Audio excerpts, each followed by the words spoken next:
What is up, Dodger fans? How we all feeling out there? And thank you for tuning in to another episode of the Incline Dodgers podcast presented by TickPick, FanSided, Underdog Fantasy. Your Los Angeles Dodgers are officially 2024 NOS champions. They took down the San Diego Padres. They took care of business. They took 2 of the 3 games in this series, and they officially clinch the NOS title. Is this the 11th time in 12 years, Jake Reiner? How are we feeling? Yes, it is the 11th time in 12 years. The Dodgers and the NL West are inevitable. It happens every single year, although this year was sort of similar to that 2021 run when we were kind of neck and neck with the Giants, didn't win the division that year. It was kind of feeling like that was what was going to happen this season, but the Dodgers took care of business at home, led by none other than their superstar, best player in baseball, Shohei Ohtani.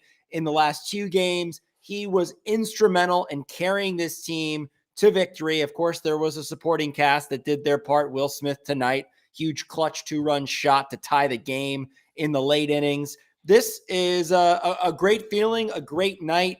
It means a lot, too, because you know as well as any Dodgers fan or any baseball fan out there, playing the Colorado Rockies in Coors Field is always an adventure. So to kind of have your season be on the line, having to win games in Denver, never a good idea, never what you want. So the fact that they took care of business at home against the hated Padres was just bliss. The way they did it tonight was incredible. They basically were no-shows for the first 7 innings, and then all of a sudden the offense explodes, which is what we know about this team. Yeah, the offense freaking woke up in this game. They were sleepy. They were lifeless for a good 6 innings. Joe Musgrove looked like he had our number. Couldn't believe what I was seeing. It's not like he had been pitching that exceptional against good competition this year. And then Will Smith, just like in 2020, woke this offense up, this time with a big 2-run home run in the 7th inning. And that sparked a huge rally for the Dodgers. They go on to score 5 runs in the 7th inning. Shohei Ohtani, who will elaborate and dive into, of course, more throughout this episode, came up with the big hit once again to put the Dodgers on top 3-2. And then Mookie Betts, who many fans, and I'll throw myself in there included, were just waiting for this guy to have a big hit in this series against the Padres, because entering this 3rd game, I believe he was 0 for 8, finally with a big 2-run base hit. And that was enough for the Dodgers to eventually run away with this. Andy Pages went yard later, and that put this game totally out of reach. And the with a 7-2 the pitching, but we can get Jake's thoughts, of course, on the offense and what they did tonight. Yeah, tonight was incredible.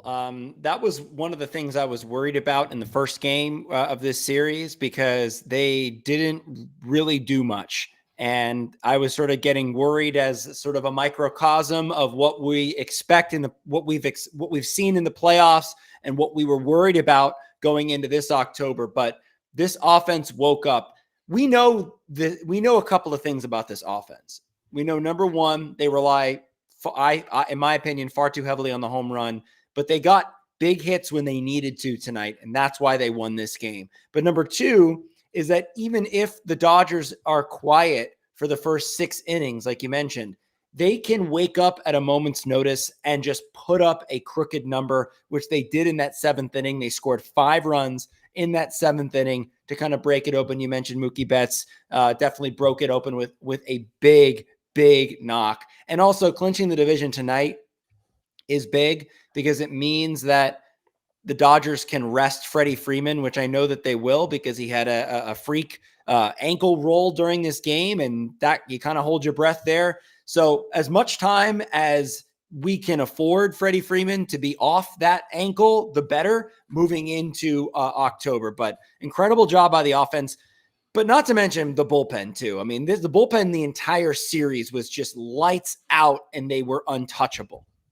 Oh, yeah. I can't wait to talk about the bullpen. They were the big hero along with Shohei Ohtani in this series. But we got a big super chat here from Jose Machado.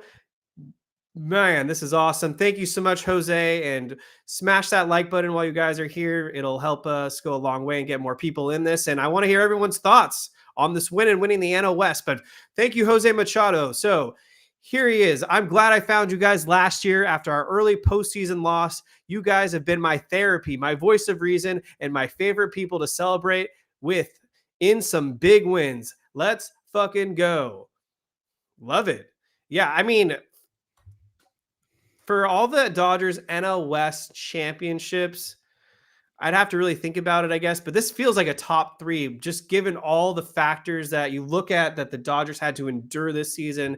The crazy amount of injuries to the starting pitching. We lost Mookie Betts for a good 2 months. Max Muncy was out for like 3 months. We had James Outman just disappear into oblivion. Bobby Miller was terrible. We had the ups and downs with Walker Buehler, but he shined tonight. We'll talk about that. And then just experimenting with a bunch of different pitchers. The Johan Ramirez nightmare, which probably was one of the reasons the Dodgers couldn't clinch earlier because he blew some games against the Detroit Tigers and other competition. And yeah, just it was a roller coaster, but they did it. And they did it convincingly. They took down the Padres. They took 3 of 4 against the Arizona Diamondbacks a couple weeks ago. So none of this bullshit that the Dodgers Mickey Mouse their way into this NL West crown, because they took out the 2 hottest teams for the longest time in the San Diego Padres and the Arizona Diamondbacks, and they did it in convincing fashion. They did. And to sort of tack on to the quote unquote adversity this organization faced. I mean, we've talked about what Shohei Ohtani had to endure at the beginning of the season, the way he persevered, had an MVP season, arguably the best season in Dodgers history for his first year as a Dodger, 50 stolen bases, 50 home runs, just a remarkable job by him to stay connected and stay focused. The one other thing I want to say, well, I'll get to Shohei Ohtani in a second, but the other things that happened, right? We had Mookie Betts, who was hurt for what felt like forever. He was on track to kind of go neck and neck with Shohei Ohtani in the MVP race. We lost him. We lost Freddie Freeman. He had to deal with his son that was ailing. And also he had an injury as well, his broken finger. That he came back from. Max Muncy was out for a ton of time and came back and has been Max Muncy of old, pretty much. The starting rotation has been an absolute mess, but they've weathered the storm the entire year. The bullpen has been up and down in terms of their injuries too, but they've stayed pretty damn consistent throughout this whole season. Just a remarkable job by this organization to stay focused and to pull out another NL West title. This one was well earned.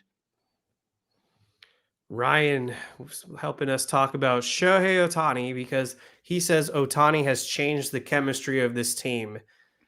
Go ahead.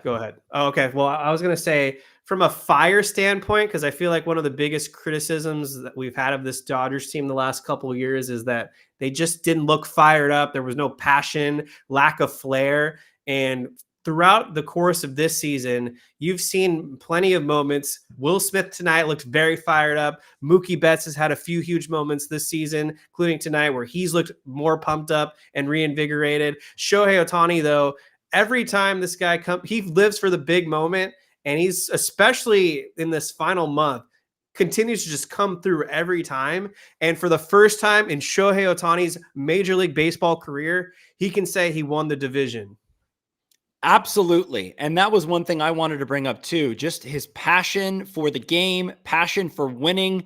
It's infectious. I've never seen, and again, I didn't watch all of those Angels games that he played, but I can't imagine that his hype or excitement ever reached the level that we've seen just in the last few games. I mean, this guy wants to win, has a desire to win a World Series title. And you saw that passion from him, not only him, but also Teoscar Hernandez too, to the 2 new guys to this team this year. They kind of stepped it up a notch because they've never been in an organization that just wins as much as the Dodgers do. So it's fresh for them. It means something to them. Obviously, it means something to the whole team. But in terms of it not being business as usual for them.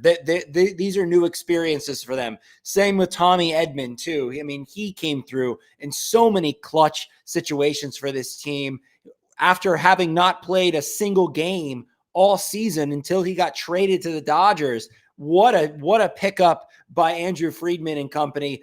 And we got a closer out of it too. Michael Kopech, an absolute dime of a trade that I will eat my words for the rest of my life, because I criticized that move, because up until the Dodgers traded for Kopech, he was horrific. But as soon as he put on that Dodger uniform, just an immaculate job out of that bullpen, pretty much unhittable. And those deadline acquisitions really shined last night when you had Jack Flaherty start for the Dodgers. Did everything that he could do that I care for, in my opinion. I'll take 5 innings and 3 runs every time out. Keeps your team in the game. Tommy Edman had the huge double that actually sparked the rally and helped the Dodgers take the lead. And then Michael Kopech, as you mentioned, helped close it out, and he was big in the 9th inning. But yeah, I want to go back to yesterday's game when the Dodgers won 4-3. So the Dodgers got off to an early 1-0 lead, and then in these first 2 games, it felt like every time the Dodgers scored, the Padres immediately answered. The Padres immediately scored 2 runs after Bogarts, who was very hot in this series, and then Cronenworth drove in a run. So the Padres took a 2-1 lead. Gavin Lux actually showed up in this series. He was pretty big, so props to Gavin Lux. Tied the game up in the bottom of the 4th inning, so it was a 2-2 game. And then Shohei Ohtani just unleashed, had that RBI double, which scored Gavin Lux. And then after Fernando Tatis Jr. tied it up, so it was a 3-3 game in the bottom of the 6th inning. Shohei Ohtani, once again with runners in scoring position, was huge, drove in the go-ahead run. That would end up being the ball game. But I mean, Shohei Ohtani is just playing out of his mind. If I'm not mistaken, in his last 11 at-bats with runners in scoring position, he's 10 for his last 11. Yeah. And one thing that Joe Davis mentioned on the broadcast last night was very interesting to me, which is, according to him, Shohei Ohtani said that he was trying to do too much with runners in scoring position, because that is what was expected of him when he played for the Angels, because it was basically him and nobody else. I mean, he barely played with Mike Trout. Mike Trout was hurt. Yeah. Anthony Rendon never played. So it was basically Shohei or bust on that team. To come to a team like the Dodgers and have 2 other former MVPs hit right behind you in the lineup, not to mention the rest of those guys who are great. He then changed his approach at the plate and has been hitting so much better with runners in scoring position. I'll bring up the stat later when I look it up, but just over the last few games, just doing the little things, getting the big hit when the Dodgers need it. Just everything that you want to see from your superstar player, best player on the planet, going into his first ever October experience. It's just such a delight to watch this guy play. I'm so excited to see Shohei Ohtani play some October baseball. I'm just trying to find some quotes. All I see so far is, it was an awesome feeling, and I'm hoping to continue to be able to pop more champagne. Photos show that Decoy made an appearance as well. So all the Ohtanis are celebrating. I mean, for some Dodgers, this might be granted because they've been there before. But like I said a few minutes ago, this is a big deal for Shohei Ohtani because he's never had a champagne celebration in his life when it comes to Major League Baseball, and he gets to finally play October ball coming up. And I think this guy is just going to flourish, and who knows what we're going to see in a week or so when the Dodgers open against whoever they're going to face in the NLDS. I'm just so glad we don't have to worry about the wild card round. I would have been sick to my stomach if we didn't get that bye. God, it's just everything tonight with how it lined up. Clinching the division at home against the Padres, you couldn't script it any better. And the way that they won, I did in fact pull up Shohei Ohtani splits, and I am happy when I speak before I bring up the stats and I'm correct, because if you remember, Kevin, we talked about it during the first half of the season and into the second half. he was really struggling with runners in scoring position. He was hitting like under 200 or something like that, or just over 200. He finished the year hitting 275 with runners in scoring position with an 876 OPS. I mean, Pretty come good. on. That's great. That is really great. It also means that he's coming up with runners in scoring position because of the bottom of the lineup too. That was another thing at the beginning of the season. That bottom of the lineup was just nothing. I mean, literally nothing. Automatic outs up the wazoo. So now that bottom of the order is strengthened by the likes of Tommy Edman, Andy Pages, Miguel Rojas, all those guys, Gavin Lux getting on base, Shohei Ohtani is able to drive them in. And I just want to give a shout out to Andy Pages for a second, because this guy burst onto the scene. He thought, okay, he's going to be a mainstay in this lineup. He played a horrific center field, though, so that was a bit of a drawback. He kind of fell off a little bit, kind of cooled off with the bat, got usurped by, Tommy Edman and Kevin Kiermaier, who could play a better center field. But Andy Pages in his rookie season, Kevin, I don't know if you could ask much more of this guy. 251, 12 home runs, 45 RBIs. I mean, that's a really solid rookie season. Came up with some clutch home runs tonight, put the game out of reach with an absolute nuke. So I love the guy. Definitely earned a spot on this postseason roster. Agreed 100%. Andy Pages will for sure be on the playoff roster. I think he's done enough, especially over the last couple of weeks, to hopefully boot Chris Taylor off, which is surprising entering the year. You wouldn't have thought like Chris Taylor would be someone they need to leave off the October roster. But I personally would still prefer Kevin Kiermaier because of his awesome defensive ability in center field, and he has the ability to lay down a bunt. And we can talk about bunting later on. Oh, we will, Kevin. We will. How that bit the Dodgers. But, I mean, what does Chris Taylor do anymore? They don't need his versatility. They've got Edman. They've got Kike. They've got guys that can play and cover all around the diamond. And Chris Taylor can't hit a lick. So, sorry, Chris. Thank you for the past memories. Get that one-way ticket to Cancun. And if an injury pops up, we'll get you back on the team. But, yeah, Andy Pages, just with the ability to knock the baseball out of the park, like you mentioned. And yeah, he's a little scary in center field, but he's been better as of late. He actually held down the fort in these Padres games. You never know if you're going to need that pop off the bench, especially against a lefty. And I'm taking Pages over Chris Taylor. I'll die on that hill. Sounds like Dave Roberts is dying on that hill too, based off his comments the other day. Look, you need offense wherever you can take it with this team, and Pages certainly is a better bat this season than Chris Taylor. I mean, it's not even close. Yep. So that's how it goes. Okay, so starting pitching. Overall, solid in this series. Landon Knack gave up 4 runs, but wasn't the reason they lost the first game. Jack Flaherty, mentioned, went 5 innings, gave up 3 runs. Walker Buehler was in a pitcher's duel tonight, and Walker Buehler was sharp. Finally had an outing where he wasn't all over the plate. Only had 1 walk tonight because walks had been his issue in the past. Walker Buehler goes 5 innings, just 5 hits, 1 earned run, 1 strikeout, the 1 walk, 71 pitches. So he was efficient. Walker Buehler, this was probably his second best outing of the season. And what a time to shine, because his other great outing was just the other night. I'm already blanking who it was against. Was it against Arizona? the Braves?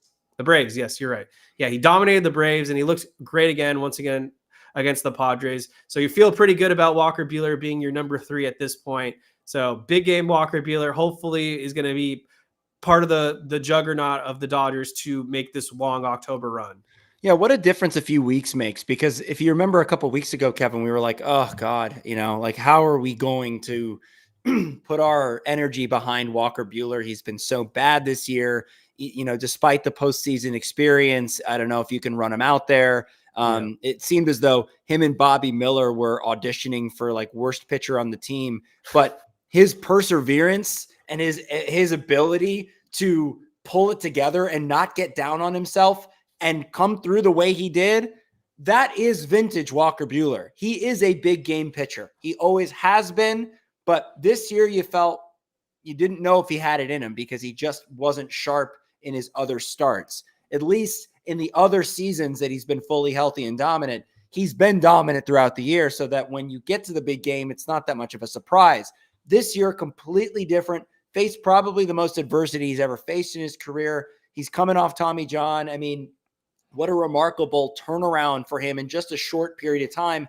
And the thing is, we need him. We need him. We need Landon Knack. We need Yoshi Yamamoto. We need these guys. Flaherty, obviously, we know he's solid, but those three other guys, we need them, and they showed up in this series in a big way. You could look at a start like Landon Knack, giving up. What did you say? He gave up 4 runs, 3 runs, 4 runs, 4 and 4. Yeah. So not ideal, but given the just the weakness of this team, I guess you could say, is the starting pitching. If you stack it up, that you'll take, because you got to figure that this offense is capable of scoring at least 5 to 6 runs, and they're going to need that from them going into the playoffs. So the fact that we had decent outings, kept the deficit where it was between Knack and Flaherty, and tonight with Buehler, who was absolutely dominant, you'll take that 9 times out of 10. And so I was very, very encouraged by what I saw. Most likely going to be starting postseason, or most likely going to be starting postseason playoff-like atmosphere against the Padres. It was really encouraging to see. Yeah, so hit that like button, hit that subscribe button if you haven't yet. We had some injuries. Brett Honeywell's on the IL with a cracked fingernail. That one doesn't seem as severe as Brusdar. Graterol going on the injured list with shoulder inflammation. And based off the duration of how long it knocked him out earlier in the year, it's almost safe to assume Graterol is going to miss the entire NLDS. And best case scenarios, maybe we get him back for the NLCS. But yeah, this is a huge blow because he had been pitching exceptional this month. I think the stat off the top of my head was he went 6 games, no earned runs. And I just remember like 2 days ago, the Dodgers were saying they're hoping to use him in a multi-length role. So throw that out the window, because now they can't do that with poor Graterol. I don't know if Landon Knack is going to make the NLDS roster. I feel like he kind of failed his audition against the Padres, but with those injuries, now maybe you kind of have no choice. But we only saw him in 1 game, but I'm sold on Edgardo Henriquez. Yeah, he looks pretty sick. For me, Landon Knack is a lock for this roster. They just can't afford not to carry as many healthy starting pitchers, and he has been a good starting pitcher for us. So whether you use him in a bulk role or as a starter or whatever the case may be, you got to have him on the team, in my opinion. Yeah, they might have him on there. I don't know if he'll be a full-fledged starter or just pitch some bulk innings. But you mentioned how good the bullpen has been in this series. I'm more comfortable rolling with a bullpen game, probably in Game 4, if all hands are on deck at this point. Sure. Everyone stepped up between Graterol before he got hurt. Vesia was phenomenal. Vesia was sick. He was able to go multiple innings. Banda came back. Anthony Banda got 4 outs tonight. Didn't expect him to be back this regular season, but there he is. Blake Trinan was huge, especially in that 8th inning last night. Owned Machado. And then, of course, Kopech, a force out of the pen. Back-to-back 9th inning appearances. Evan Phillips was solid. Everybody stepped up for the Dodgers bullpen. It was fantastic. Yeah, I'm just looking at each game right now. In Game 1, the bullpen didn't allow a single run, and they pitched every inning, the 5th inning on. In Game 2, it was another stellar performance by this bullpen. And if you look at what happened in that game, again, another scoreless appearance by this collective. They pitched from the 6th inning on, didn't give up a run. And then tonight, I believe they did surrender at least 1 run, if I remember correctly. But let's take a look. Tonight, the bullpen only gave up 1 earned run, and that was Evan Phillips, who gave up an earned run. But the rest of these guys, Banda, Trinan, and Kopech, didn't give up a single run. I mean, that to me is, Jesus Christ, that is one of the most stellar bullpens you could ask for, especially in a series where they needed them. If the offense could have just scored a little bit more in that first game, it's a sweep. So this bullpen kept them in this series. That's what it's going to take. Like you mentioned, the bullpen is one of the Dodgers' strengths. So if the offense can score enough runs, I'm comfortable with how this bullpen is to be able to save the starting pitchers if they're not able to perform up to their standards. Let's get some questions in. I'm going to take a quick break right here to talk about Underdog, but I want you guys to drop your questions, or we'll get to some of your guys' comments, because obviously this is a big night for the Dodgers. They win the NL West. They're the 1 seed at the moment. Maybe they're going to run away with this right now and hold on and be the 1 seed, but they've got to buy no matter what, I'm pretty sure. I don't think the Brewers can catch us.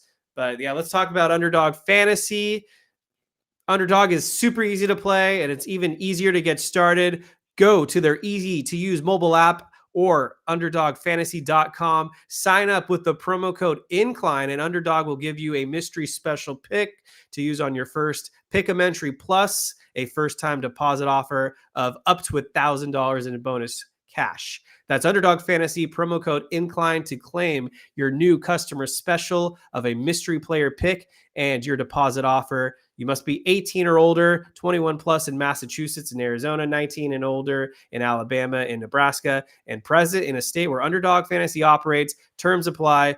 Void in Colorado. Concerned with your play? Call 1-800-GAMBLER or visit www.ncpgambling.org. In Arizona, you can call 1-800-NEXT-STEP or text NEXT STEP to 53342. In New York, call the 24/7 HOPEline at 1-877-8-HOPENY or text HOPENY at 467-369. Not to flex here, but I've had a nice week with Underdog Fantasy. I hit last night. I had the over on Tatis Jr. fantasy points. I had over on Ohtani fantasy points. And then tonight, I had a nice little parlay with some Thursday night football. With the postseason coming up, I'll start to give you guys some picks, and let's win some money together on Underdog Fantasy, baby. Let's see if we got any questions here. We'll go with Maria G first.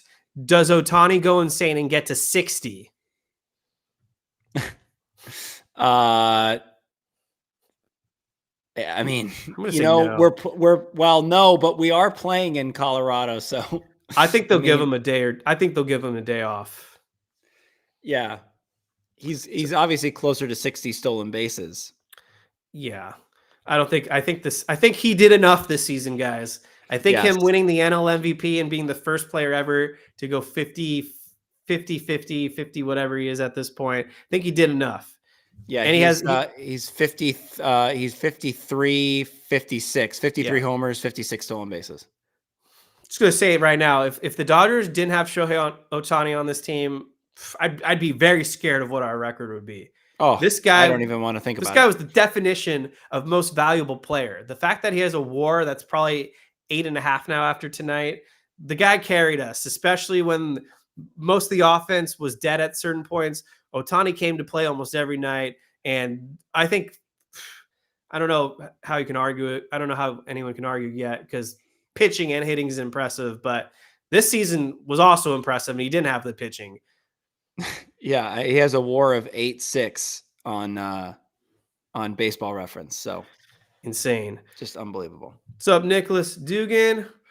What is your ideal NLDS matchup for the Dodgers? Every time I answer this, I get it wrong, but I'll let Jake go first. Just anybody not in the NL West, please. I'll take the Brewers. I'll take the Mets. I don't care. I just don't want to face an NL West opponent in the playoffs, at least for the first round. I'm going to say the Brewers, and so they'll probably sweep us because I said that. But we've played the Brewers well in the playoffs historically, so I'm okay with that. You just have to pitch around Willy Adames and Jackson Chourio. Is that how you Jackson Chourio? Yeah. Just got to pitch around them, and you can beat them. Ryan, how much does the 50th home run ball go for at auction? I don't know. I don't know what the value of those things are, but I imagine a lot. The Dodgers offered $300,000.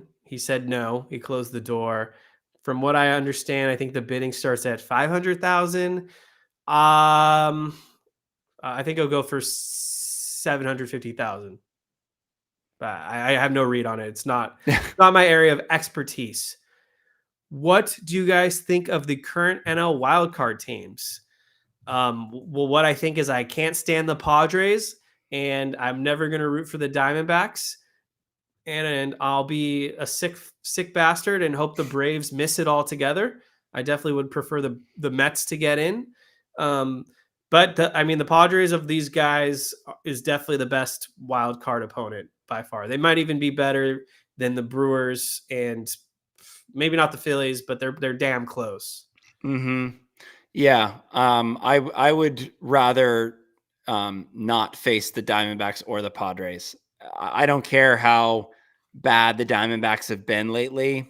It's just the past two postseasons. I just have PTSD from these teams. So I really don't want to see them in a short series. Yeah, we appreciate all you guys asking questions. If you haven't hit that like button yet, get us up to like 50 likes. Let's go crazy. So Aeronatic, Kike at first base. If Freddie isn't ready by game 1, I'm not ready to say Freddie Freeman's going to miss any games in terms of the playoff picture. Andrew Friedman was very optimistic and said after the game during the celebration that if the Dodgers needed Freddie Freeman to play first base against the Colorado Rockies, he would have been able to take the field. Of course. And the fact that Freeman was able to walk off on his own still has me optimistic. Yeah, I don't think they'll play him at all against the Rockies, but I'm sure he'll be back in the lineup. But I guess can't really assume anything until we get the actual answers. But I think that would be the move. Kike at first, or move Muncy over there. But either way, that's kind of what they would do. I would assume. Yeah, I think that's exactly right. I don't want to see it. That would make me sick. Harmony Davis, what's up, Harmony? This is a good question. Who do you think is going to win the NL Manager of the Year? That's a good question. I'm just looking real quick to see who the other NL Managers of the Years are. I'll go with Rob Thompson. That's his name, right? Again, of the Phillies. Yeah, I don't think he's won. I'm looking at it right now. Oh, he didn't win? Okay, I thought for Skip in 23. This is actually kind of funny. All these managers are about to be no longer on their team. Skip Schumacher for Miami last year. He's about to leave. Buck Showalter of the Mets. He got fired. Gabe Kapler of the Giants. He's fired. He's gone. Don Mattingly of the Marlins. Also gone. That's hilarious. I could see Mike Schilt winning it for the Padres. Yeah. He won for the Cardinals in 2019. Also gone. Also gone. I could also see who's managing the Mets. It's they cannot give it to that guy. Carlos Mendoza. Yeah. That would be such an East Coast bias Mets fanatic. I could see it, I could see it. You could give it to Dave Roberts too. Just the adversity that he had to face with all of the injuries and stuff like that, and to still secure the division. So yeah, that's fair. I feel like the NL Manager of the Year is always just wonky these days, and they always give it to like the Cinderella team. You could give it to the Brewers manager for all I know. Yeah, but who is that? Hold on, I'll look it up. I knew it just the other day. Let's see what Pat Murphy. Yes. All right, let's see what else we got here. That might be it for questions right now, but we're always welcome. Ryan just said acknowledge Dave. I did acknowledge Dave, or maybe he's making fun of me for doing that, but I did acknowledge Dave Roberts. I've been one of Dave Roberts' biggest critics, and job's not finished. So let's see what happens in the playoffs. Can we talk about Dave for a second in the first game? Let's do it. Okay, because I put a little rant out on Twitter, which I don't normally do unless I really need to say something. And I just had my worst fears realized, where the offense the starting pitching is not great. The offense doesn't produce. And then we have an absolute mind-boggling decision that was made in the 9th inning. And I'm not talking about not having the bunt on with Miguel Rojas up there with 2 runners on. The Dodgers are down 2 runs. There's nobody out. They put the bunt on initially.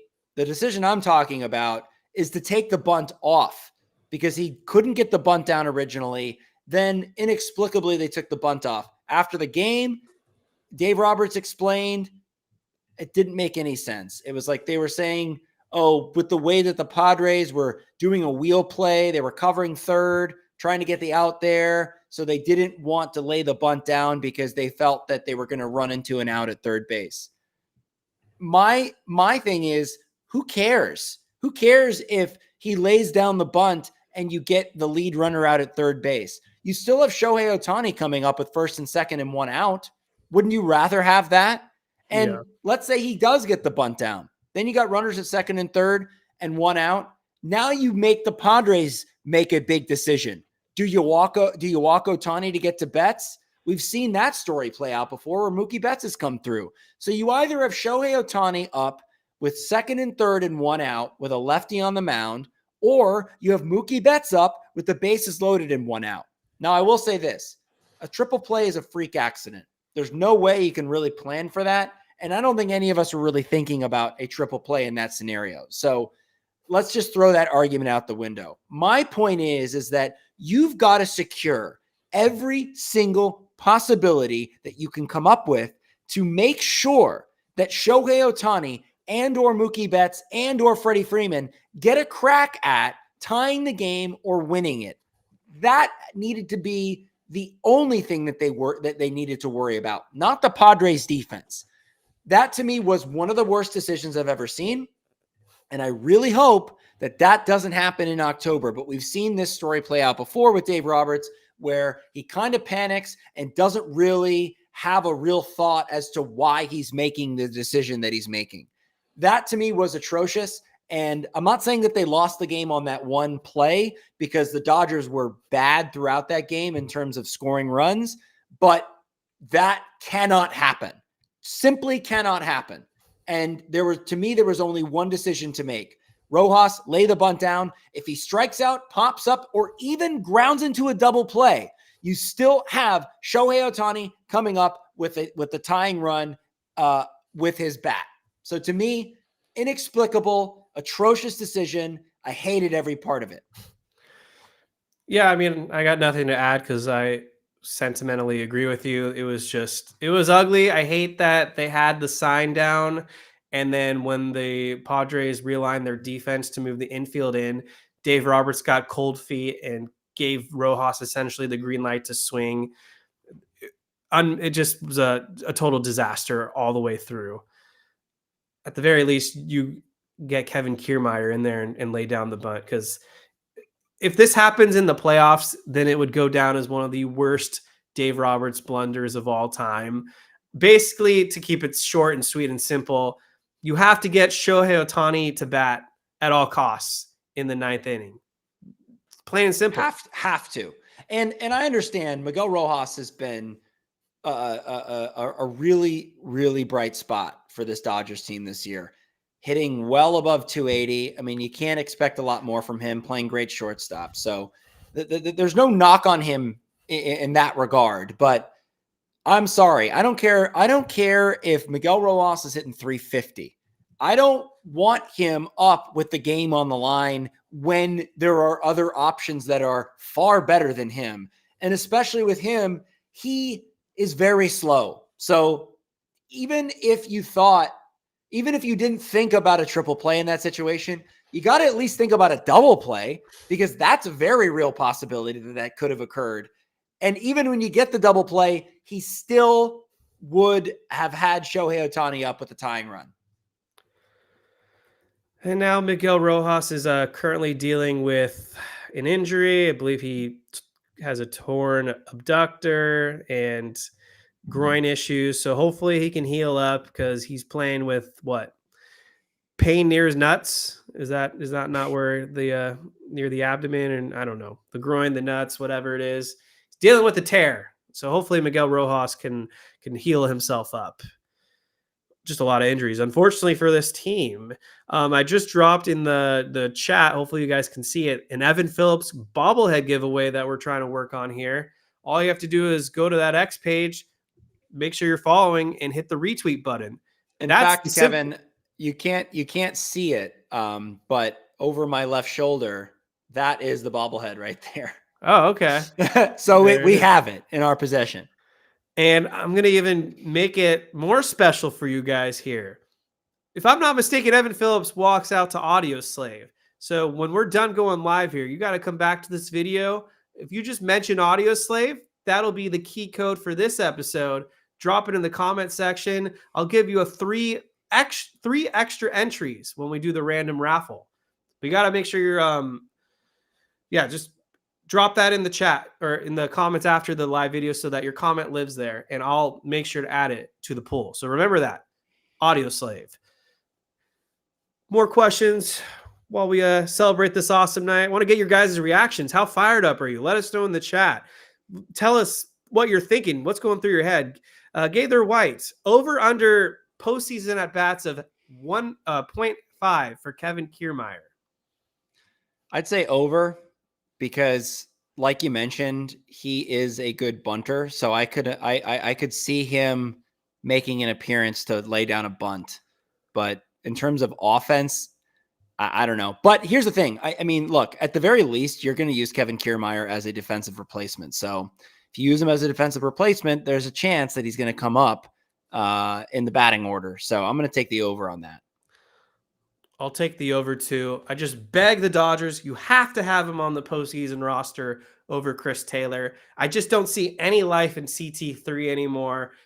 Just please do not make this air. Do not Colton Wong us and have Chris Taylor batting with the bases loaded against a Tanner Scott, for that matter. They got to him in this series. That was impressive. Tanner Scott's been pitching lights out. They got to Tanner Scott. They got 3 runs off him tonight. More questions coming from Harmony Davis this time.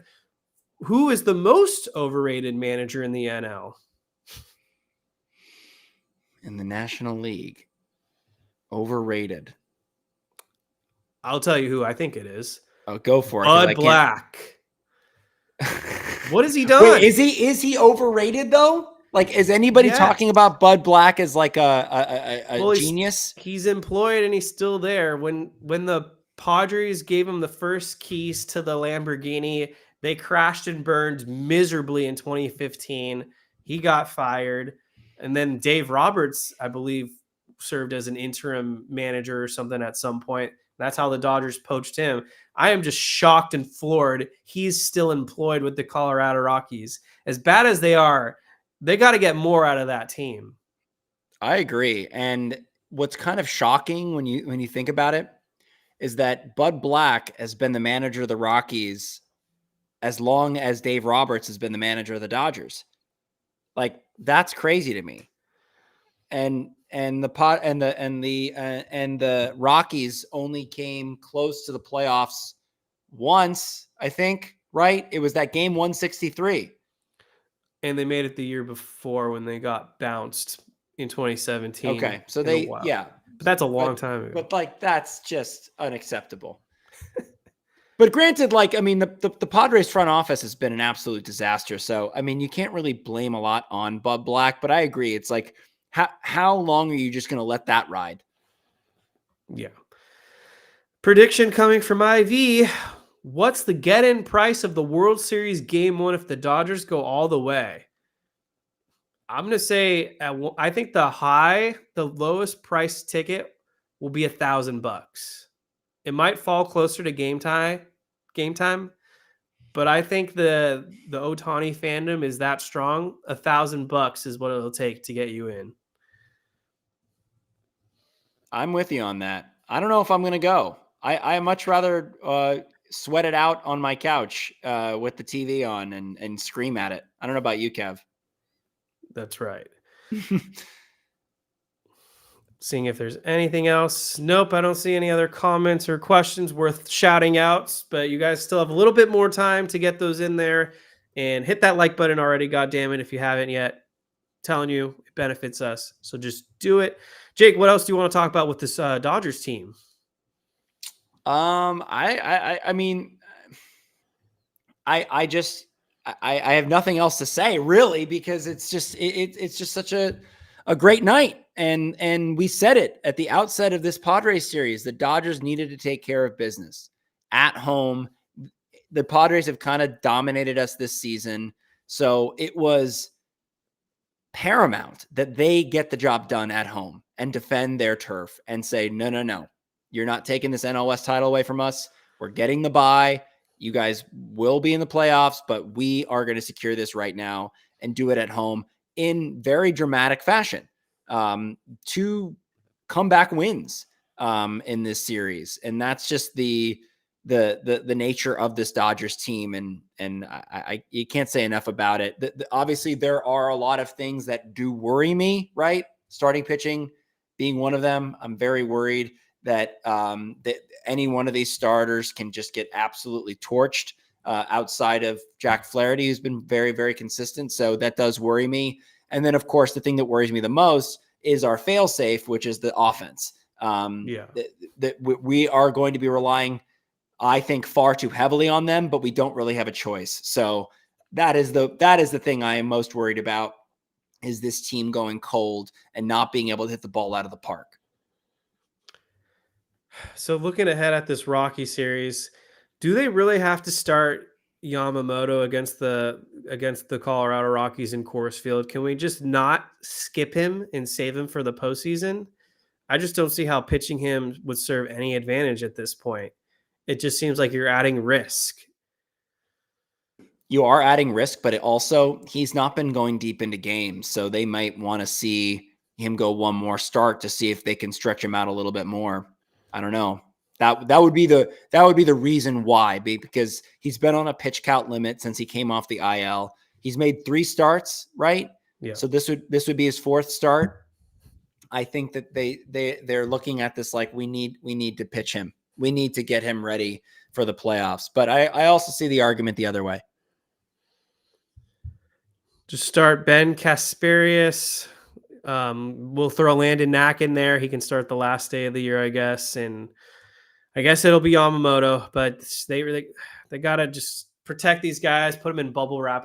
I would be sick to my stomach if someone gets hurt, especially in a meaningless game. Well, I mean, how perfect was it that Freddie Freeman had a freaking freak injury tonight? I mean, it always happens. It's like it's him or Max Muncy. It's just like, can we please just be at full strength for the playoffs? Like, we already are banged up enough on the pitching side.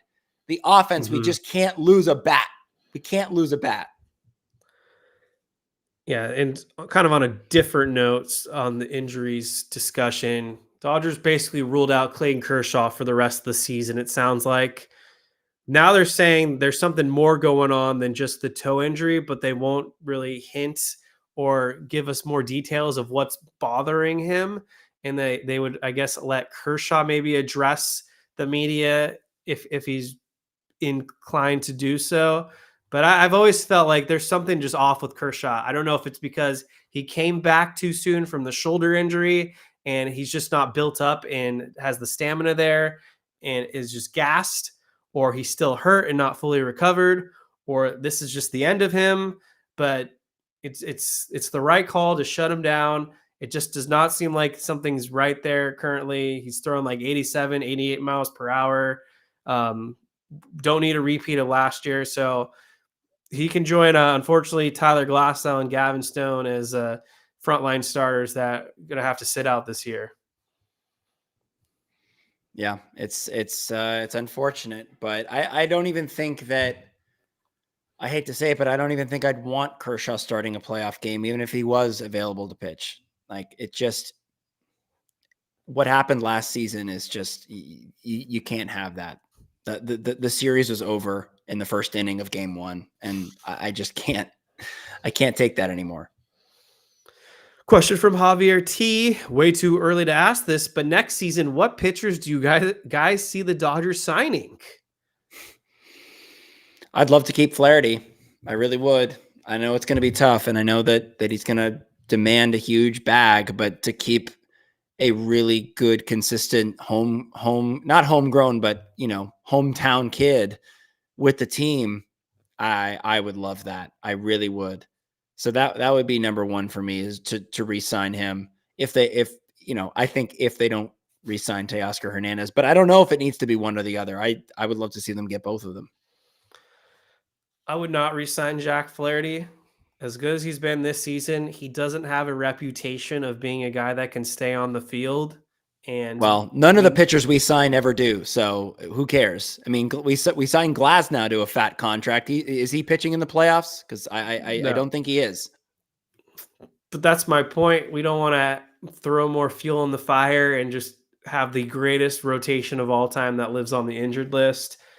You can't do anything about injuries, though, as what I've come to realize is, like, you can avoid signing guys that have injury history, but even if you sign guys that don't, I mean, Yamamoto, shit, that guy seemed healthy as an ox, and he just could not stay on the field. So it's going to happen. You just got to sign good pitching and hope for the best. There are some pitchers that it's just shit luck and you didn't see it coming. But then there are other guys that just live on the IL, and Glass now, unfortunately, is one of them. And it pains me to see it because I hyped him up and loved the move, but I guess I'm wrong, or not wrong, but however you want to frame that one. And then Dustin May is always on the IL. That's another guy. I wouldn't be shocked if they trade him in the offseason. Flaherty's been hurt a lot too. That's why the Yankees didn't trade for him, because they saw the medicals apparently. But to answer the question, for me, it's Blake Snell. Give him the Trevor Bauer contract. 3-4 years, $35 to $40 million, if that's what it takes. He's a guy that I've ripped on in the past, but he has a reputation of staying on the field, and he's a big game pitcher. He usually shows up in the big game, and he's a lefty that the Dodgers desperately are going to need next season to add some diversification in the rotation. I'm on the Blake Snell train, and I'll be talking about him a lot more once the Dodgers hopefully finish the season in November. Yeah, I'm 100% on the side of that too. I would love to see Blake Snell in a Dodger uniform. But yeah, appreciate the question. Always love talking about the future. Ryan saying we don't have pitchers, Kevin. I'm well aware. We've talked about how many injuries we've had at nauseum. It's disgusting, but at least we got some guys coming back. Probably down to the final 8-10 minutes here in the show. So just to recap, the Dodgers are NLS champions. They defeated the San Diego Padres. Do we have any other good quotes worth reading that you could see on social media? I haven't been looking because I can't multitask that well. So I haven't been looking at any things on Twitter. That's fair. Yeah, I know that Max Muncy was fired up. Dave Roberts mentioned a while back when they interviewed him that this one was up there in terms of some of the most special NOS titles he's ever been a part of. We got Magic Johnson congratulating the Dodgers. Always love the Magic Johnson tweet. Oh, did you see? I wasn't really. I couldn't really watch the game. In fact, I didn't watch any of it. Manny Ramirez was there at the game. Manny Ramirez was there. That's crazy. I'm seeing a picture right now. He got an ovation. I'm trying to remember exactly what he said. Yeah, this is my house, is what Manny Ramirez said. I mean, he did own Dodger Stadium when he played for us. I mean, he was electric. Yeah, in some of these pictures, he looks like he still could play baseball. Yeah. I've seen video of him taking hacks. He does look like he still could play. Good times. Well, I don't know if I have much else to add. It was a thrilling series. The Dodgers took care of business. I feel like as long as they can score 4 runs, they have a chance to win any game. And the pitching was just exceptional in this series. The bullpen really stepped up. Dave Roberts, I'll give him credit. He managed yesterday's game flawlessly. That's exactly how I would approach the game if I was the manager of the Dodgers. You let Flaherty go 5, and then he just plugged in the guys right. He had Kopech close it out, Blake Treinen in the 8th. Vesey and Phillips felt like they were in the right spots. The he laid it out for once in the correct fashion, and hopefully this is what we see in October, where he doesn't get too cute and tries to get creative and think outside the box, and then it backfires on the Dodgers. Well, Keep I it mean, simple. we've said this about Dave Roberts before. He manages best when he has a defined closer, and it seems like he has that in Michael Kopech. So it's just about building the bridge to Kopech. Yeah. The Dodgers have enough high leverage relievers or firemen, if you will, to get the ball to Kopech in the ninth, because you think Blake Trinan is a Houdini out there. Evan Phillips can be a Houdini out there. Vesia.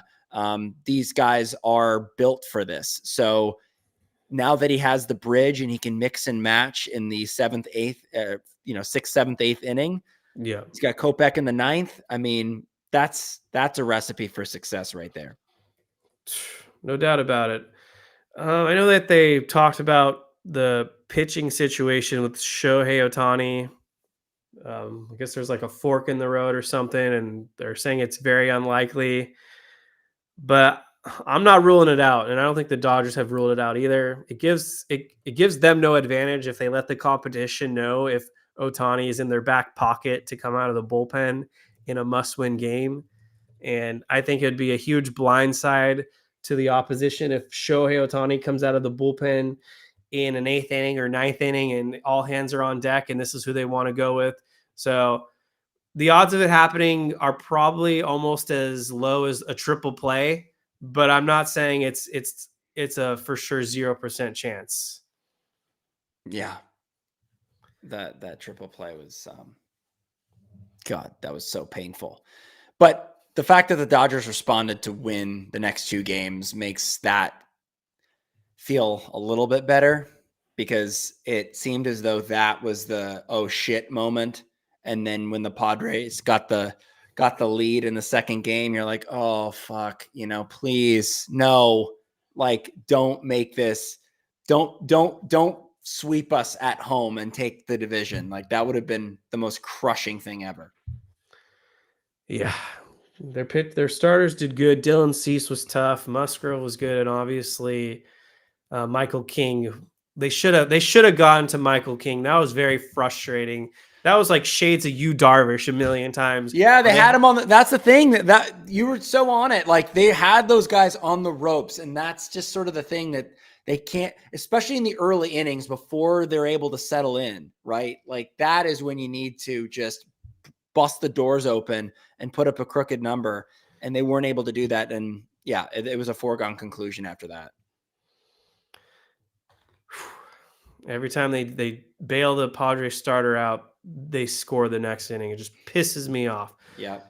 All right, well, we're about to peace out. If anyone's got any final questions, feel free to drop them below. Otherwise, we'll dive into our final thoughts in just a second. Any predictions? Anything wacky you want to throw out there? This is probably our last episode before we start talking postseason and all that. I got a guest lined up for Sunday. I don't know if Jake will be available, but I'll talk to him later on. But more on that another time. Jake, what else you want to add here? I am feeling a lot better about where we're at going into the postseason based on what I saw in this Padres series. I think that, if you were to look at how these games went, you might have wanted them to go a little differently. I mean, obviously the idea is right for the Dodgers to get a lead and keep it and then win the game, but that's not what always happens. But what I did appreciate, and Dave Roberts talked about this, is the fight in this team. And I really love that there's always this mentality that they can always win a game. If they are within enough runs, if they're in, within 4 runs of a team, they always feel like they've got a shot. And so that, to me, that mentality, that's going to win you games in the postseason, because as you know, anything can happen in the playoffs, and the script goes out the window and you've got to improvise. And this team improvised really well during this series. And this was sort of like a mini playoffs to kind of get your mindset right of looking at what this team is going to look like in October. And to me, they showed so much fight, so much grit with Shohei Ohtani leading the way. I'm feeling a lot better today than I did maybe before this Padres series. Yeah, I mean, we have been shitting our pants if the Dodgers had gotten swept by the Padres. That'd be worst case scenario. Very glad they clinched it tonight. We don't have to worry about these next 3 games. We can just chill. We can freaking just relax.